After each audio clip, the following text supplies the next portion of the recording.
Hey everyone, welcome back to our channel How to Tutorials. In this video, I'll show you how to find your USDT wallet address on Bybit so you can deposit Tether USDT into your account easily and safely. So let's get started.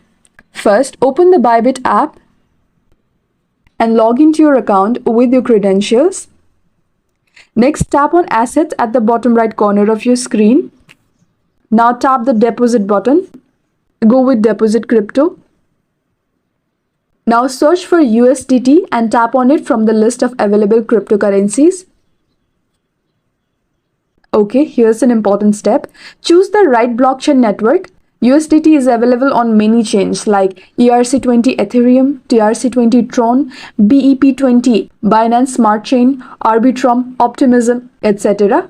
Choose the same network that your sending wallet or exchange uses. For example, if you're sending from a TRC20 wallet, select TRC20 here. Once the network is selected, you will see your USDT deposit address, a long string of characters. Tap Copy to use it, or tap Show QR code if you're scanning from another device. Always double check the network to avoid losing your funds. And that's it. That's how you find your USDT wallet address on Bybit. If this video helped, don't forget to like, share, and subscribe for more crypto how-to videos. Trade safe and see you in the next one.